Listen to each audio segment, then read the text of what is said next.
하나님 말씀은 구약성경 창세기 10장 21절에서 31절까지입니다.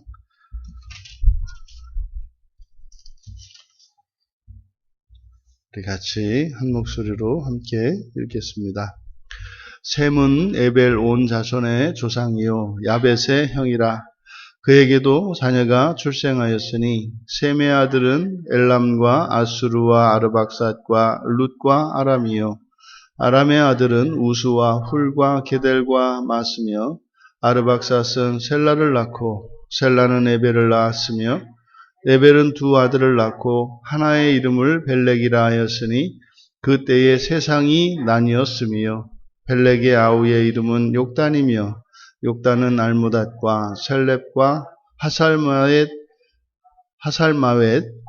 에라와 하도람과 우살과 디글라와 오발과 아비마엘과 스바와 오빌과 하윌라와 요밥을 낳았으니 이들은 다 욕단의 아들이며 그들이 거주하는 곳은 메사에서부터 스발로 가는 길의 동쪽산이었더라.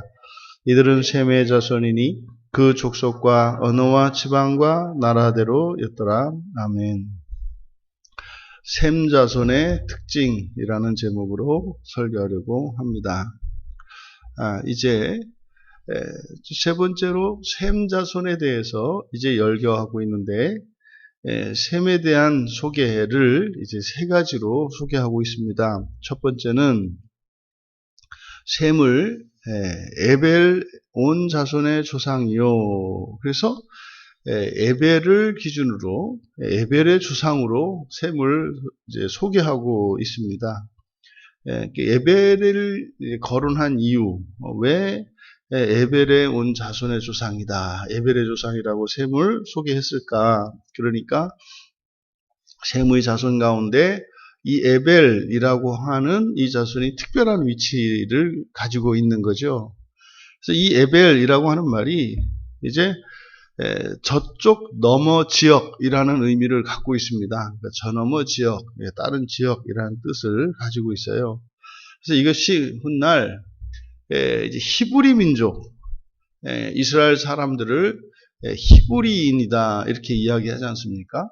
그래서 우리가 히브리인이다라고 하는 이 말이 이제 히브리어로 이브리인데 이브리에서 온 건데 이 이브리는 다른 편에서 건너온 사람들이라는 의미입니다. 그래서 이것을 이제 강 건너라고 이렇게 설명하기도 하죠. 강 건너에서 온 사람들. 그런데 그대로는 그러니까 다른 편에서 건너온 사람들 이런 뜻입니다.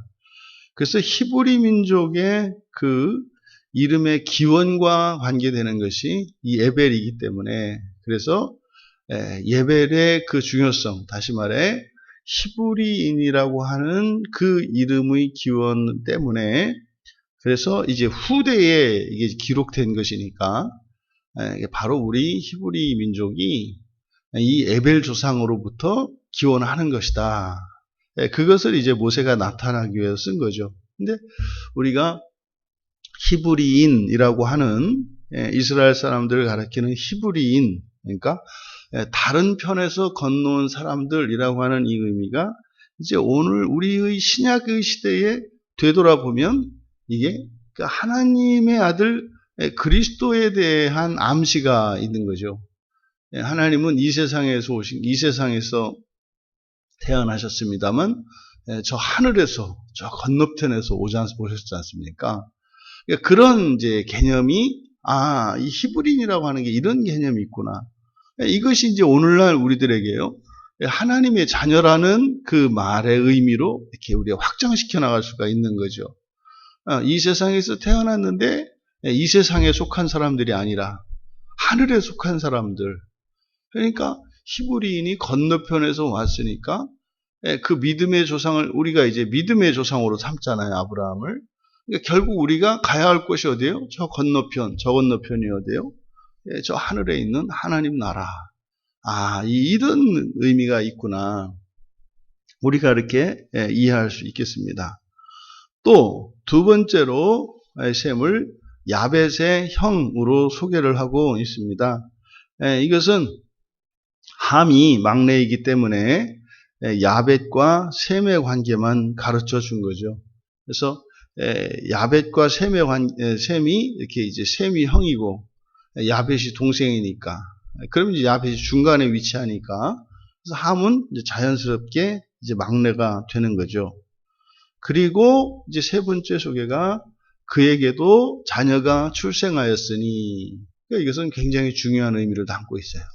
하나님의 그 축복이, 또 하나님의 그 언약의 복이 계속되고 있는 것임을 확증하는 겁니다. 그래서 자녀를 낳는 이것은 굉장히 특별한 의미를 갖는 것이다. 오늘날 자녀를 낳지 않고 하는 이것은 정말로 하나님께서 이 천지를 창조하신 그 목적에 반하는, 거스르는 그런 것이죠. 이렇게 이제 세 가지로 셈에 대해서 소개를 하고, 이제 셈의 아들들에 대해서, 이제 셈의 아들과 그 아들의 아들들에 대해서 이제 쭉 그 계보를 열거하고 있는데, 22절에 셈의 아들이 엘람, 아수르, 아르박삿, 룻, 아람, 이렇게 5명의 아들을 소개하고 있습니다. 근데 이렇게 5명의 아들을 두었는데, 마찬가지로 5명의 아들들의 모든 자손들을 다 기록하고 있지는 않아요. 여기에서도 이 셈의 5 아들 가운데 엘람과 그리고 아르박삿의 그 자손들에 대해서 이야기하고 있습니다.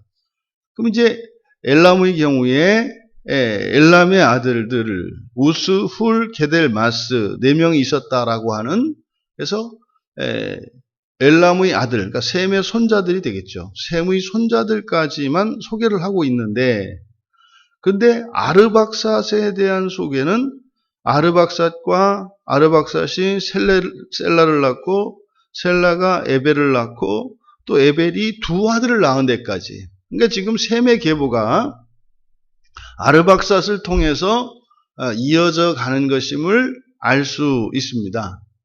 그런데 그 엘람의 아들들 가운데 이렇게 우스, 훌, 게델, 마스 넷을 소개하고 있는데, 여기서 우리가 성경에서 눈여겨보아야 하는 것이 이제 우스예요.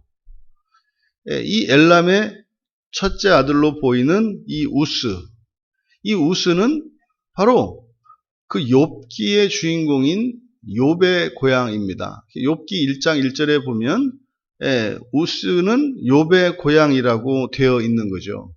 그러니까 결국 우리가 욥도 셈의 자손인 듯 한 거죠. 고대에서 그들의 고향은 그들의 근원과 관계되기 때문에, 그러니까 욥이 바로 셈의 계보에 있는 사람이었다고 하는 것을 알 수 있죠. 그동안 실제로 이 욥기라고 하는 책이 아브라함과 동시대의 사람인데, 왜 이 사람에 대한 그 기록이 성경에 기록되어 있는가? 그래서 이제 일명 쉽게 그냥 이방인도 그 구원 안에 있다고 하는 이방인 구원에 대한 성경 계시다. 또 욥에 대해서는 일반인 모두, 그러니까 모든 사람들에게 하나님의 법이 적용된다고 하는 것을 의미한다. 이런 정도로 이렇게 이제 보통 우리가 욥기를 이해하는데, 그래도 욥기에 대해서는 아직도 이렇게 정확하게 욥에 대해서 이렇게 자리매김을 하지 못하고 있습니다. 그런데 이 셈의 족보를 보니까 이 셈의 족보에 우스가 등장하는 것으로 보아, 욥도 결국은 하나님의 언약 안에 있는 그 하나님의 구원의 계보 안에 들어있는 사람이었구나라고 하는 것을 알 수 있습니다. 그래서 아마도 이 엘람의 아들들을 소개한 것이 아닐까, 이렇게 생각이 듭니다. 그리고 실제로 이제 셈의 계보를 쭉 이어가는 것이 이제 아르박삿으로부터 이제 셋째 아르박삿에서 그 셈의 계보가 이어져 갑니다. 그러니까 이제 이스라엘의 역사를 보면 항상 이제 장자 상속권이 있죠. 원래 장자가 아버지의 뒤를 잇게 되어 있습니다만, 실제로 우리가 야벳과 함과 이 셋의 계보를 우리가 살펴보았습니다만, 항상 장자가 계승하지는 않아요. 그 아들 가운데에서 특별한, 그래서 장자냐, 뭐 차자냐, 막내냐 하는 그런 그런 구별이 없다는 것을 우리가 발견할 수 있었습니다. 그러니까 여기에서도 이제 아르박삿을 통해서 셈의 계보가 이어가는데, 셀라, 에벨, 그래서 이제 에벨의 두 아들 벨렉과 욕단으로 이제 그 끝맺음을 하고 있는데, 여기서 이 벨렉이 그대로 히브리어 발음대로 한다면 펠레그입니다. 펠레그. 그럼 이 펠레그는 나눔이라는 뜻이에요. 나눔. 그러니까 나눔, 분리 이런 뜻이죠. 그래서 그때에 세상이 나뉘었다라고 하는 것은 바로 뒤에서 나오는 창세기 11장의 그 바벨탑 사건 있지 않습니까? 그때 이제 언어가 혼잡해지고 하나님께서 사람을 흩으신 그 사건, 그때 바로 이 벨렉이 태어난 것으로 보여요. 그래서 그 이름으로부터 그 이름이 그 역사적 사실을 담고 있는 거죠. 그래서 그의 이름이 나눔이라고 하는 의미를 가진 이름이 되었다. 그 다음에 욕단은 이제 그대로 히브리 발음으로 하면 욕탄입니다. 욕탄은 자금이라는 뜻이에요. 자금, 왜소함. 그래서 그 욕단이 또 이제 벨렉 때 세상이 나뉘었다. 그리고 둘째 욕단을 소개하고 있는데, 욕단의 자손들이 쭉 열거가 됩니다. 그래서 여기에 13명의 욕단이 13명의 자식을 둔 것을 알 수 있어요. 그러니까 이름은 자금이라고 하는 이름을 가지고 있는데 자식은 또 많습니다. 가장 많아요. 13명의 아들을 두었죠. 그래서 이 가운데 눈에 띄는 것이 이제 하윌라라고 하는 것인데, 이 하윌라는 앞에 우리가 창세기 2장 11절에서 에덴 동산에서 발원한 그 강들이 네 갈래로 나뉘지 않습니까?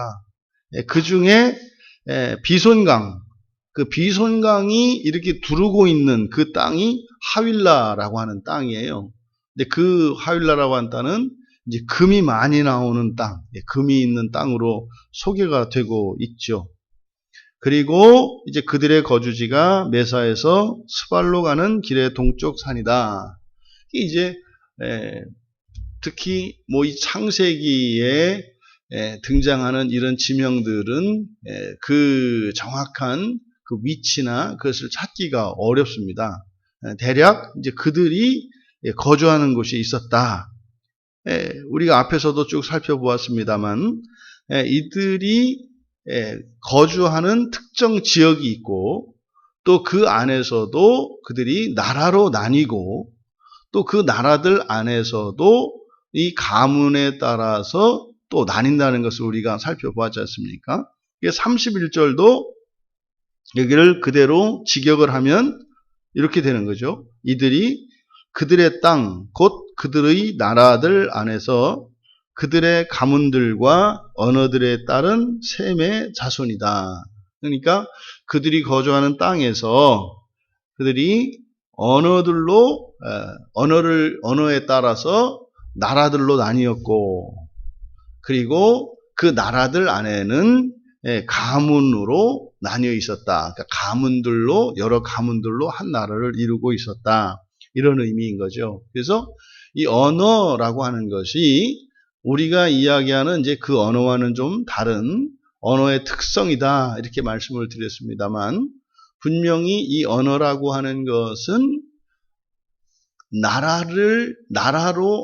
각각의 나라로 나뉘게 되는 중요한 기준이 되는 거예요. 그래서 이게 사실 우리 사람들이 이 소통이라고 하는 부분이 굉장히 중요하죠.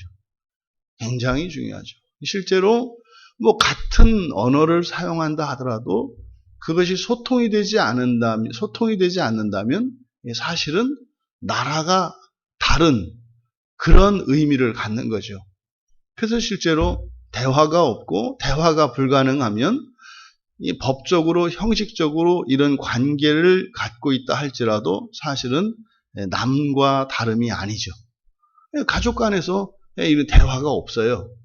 그러면 이제 뭐 형식적으로는 말이 가족이지, 뭐 실제로 내가 아는 다른 사람들보다 훨씬 못한 그런 관계를 유지하고 있는 것이 또 가족들의 실제 형편인 것을 우리가 압니다. 그래서 언어에 따라 나라가 나뉜다고 하는 이것을 통해서, 언어라고 하는 것은 사람과 사람의 소통의 수단이기 때문에, 그래서 우리의 그 대화와 서로 간의 이 소통이라고 하는 것은 장벽을 허무는 것이고, 반대로 이러한 소통이 이루어지지 않는다면 큰 장벽이 쌓이는 것 같다라는 것을 우리가 알 수 있습니다. 여기에 소개된 셈 자손의 그 두드러진 특징을 보면 21절과 24절과 25절과 26절에 연이어서 나타라고 하는 말이 등장을 해요. 지금 우리말 성경에는 29절에 26절에 있지 않고 나타라는 말이 29절에 요밥을 낳았으니 이렇게 이제 29절에 위치되어 있습니다만, 원문에서는 이제 동사가 앞으로 가니까 원래 26절에 이게 들어가 있습니다. 그러니까 이 셈 자손을 소개하고 있는 중요한 특징이 아들을 낳고 또 그가 또 아들을 낳고 그 아들을 낳고 그 아들을 낳고 이것이 이제 4번이 반복이 된다는 것. 그래서 그 언약의 계보가 이렇게 셈을 통해서 그 자손에게로 흘러가고 있는 것임을 밝히고 있다. 그리고 여기에 이제 소개된 이 셈의 후손들, 이 셈의 후손들을 보면 전부 이게 아수르인, 그리고 아람, 뭐 이스라엘, 뭐 에돔, 아랍인, 뭐 전부 이들의 그 계보를 이루고 있는 게, 실제로 우리가 이제 사람을 분류할 때 피부색을 가지고 백인, 흑인, 황인 이렇게 나누지 않습니까? 그래서 이 셈의 계보는 사실은 이제 오늘날 우리 황인에 속한 그런 계보인 거죠. 그래서 오늘날 우리가 이제 기독교의 기원이 거슬러 올라가면 히브리 민족으로부터, 아브라함의 그 후손인 히브리 민족으로부터 기독교가 뿌리를 두고 있지 않습니까? 그래서 종종 기독교가 마치 서양의 종교이고 이게 무슨 백인들의 신앙인 것으로 우리가 이렇게 이해를 하는데, 근데 그거는 이제 우리나라에 복음을 전해온 것이 이제 백인들이기 때문에 마치 백인들의 신앙인 것처럼 생각을 합니다만, 굳이 이 기독교의 기원을 둔다면 황인들에게 이렇게 기원을 두고 있다라고 하는 것을 우리가 알 수 있습니다. 그러니까 우리는 또 황인에 속해 있기 때문에, 그래서 이 황인이라고 하는 인종 자체가 하나님의 그 창조 섭리 안에서 구원을 위한 특별한 뜻이 있는 그런 인종인 것을 우리가 알 수 있습니다.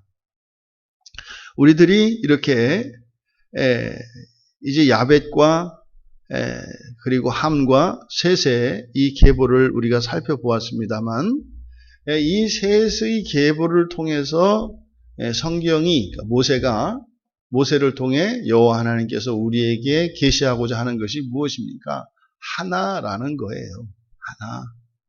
하나라는 겁니다. 그리고 하나님께서 선택과 이제 유기라고 하는, 우리 장로교에서 굉장히 중요한 교리지요.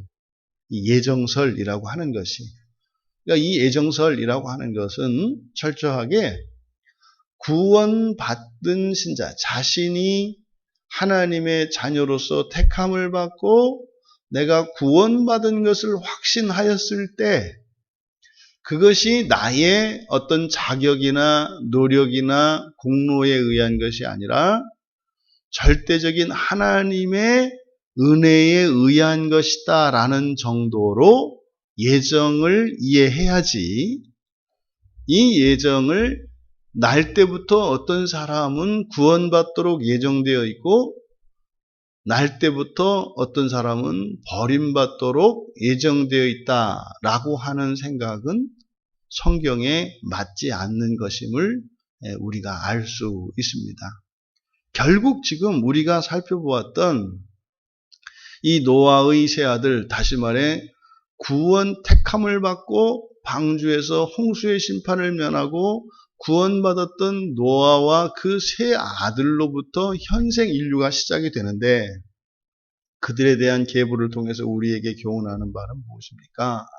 모두 하나님의 구원 안에 있는 사람들인데 그 가운데 어떤 이들은 순종하고 하나님의 선하신 구원의 길을 따라간 사람들이 있고, 또 그렇다고 해서 그 자손들이 모두 그 길을 가는 것이 아니라 항상 또 그 자손들 가운데에는 이 돌연변이 같이 돌출하는 것들이 있어가지고 또 불순종해서 제 갈 길로 가는 자들이 있어 왔다라는 것이죠.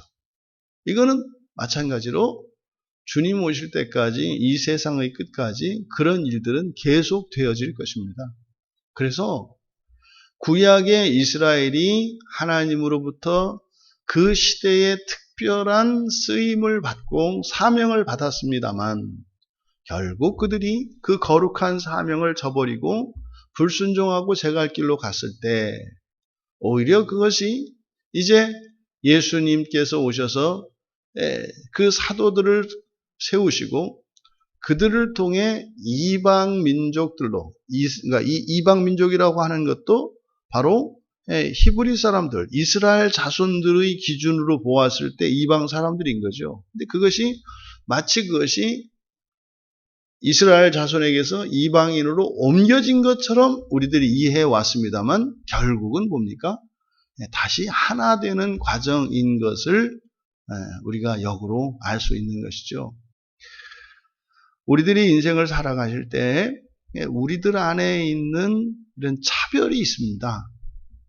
가장 대표적인 것이 이제 혈연관이 가족을 중심으로 해서 나뉘죠. 근데 이제 요즘에는 더 이제 개인을 중심으로 나뉘죠. 이게 나뉘는 세상입니다. 나뉘는 세상.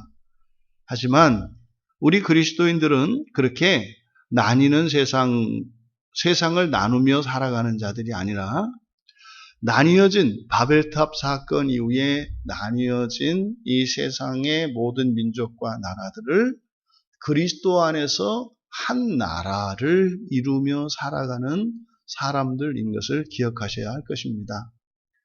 우리 안에 있었던 이런 분리를 이루는 여러 가지 기준의 장벽들, 또 우리의 기호나 우리의 무엇에 따라서 이렇게 나누고 가르는 이러한 기준과 정신들을 없이 하시고 그리스도 안에서 하늘과 땅을 통합시키려고 하셨던, 하늘과 땅을 연합시키려고 이 땅에 오셨던 그리스도의 뒤를 따라 그렇게 여러분들이 있는 그 모든 곳에는 분리가 통합이 되고 통일되어지는 그러한 평화의 일들이 일어나시기를, 또 그 일들의 의미를 갖고 그렇게 쓰임 받으시기를 주님의 이름으로 축원합니다. 존귀하신 하나님, 셈 자손에 대하여 저희들이 함께 은혜를 나누면서 다시 한번 깨닫게 되는 것은 역사가 진행하며 끊임없이 확장되어질 때마다 하나님의 나라가 커진 것이 아니라 점점 사람의 나라로 세분되어져 왔던 저희들의 역사인 것을 다시 한번 깨닫게 됩니다. 그렇게 마냥 세상 끝까지 분리되고 분열되며 흩어져 갔던 이 세상의 모든 민족들을 다 모으시기 위하여 그리스도께서 이 땅에 오셨던 것임을 새삼 깨닫게 됩니다. 저희들이 그리스도를 따라 하나님 나라의 백성으로 이 세상에 살고 있사오니 저희들이 가는 곳마다 저희들이 만나는 사람마다 그리스도 안에서 하나 되어지며 그렇게 참다운 연합의 기쁨을 누리는 그 거룩한 일에 쓰임받으며 그 일을 위하여 기쁘게 살아갈 수 있는 저희들이 되게 하옵소서. 감사하며 예수님의 이름으로 기도하옵나이다.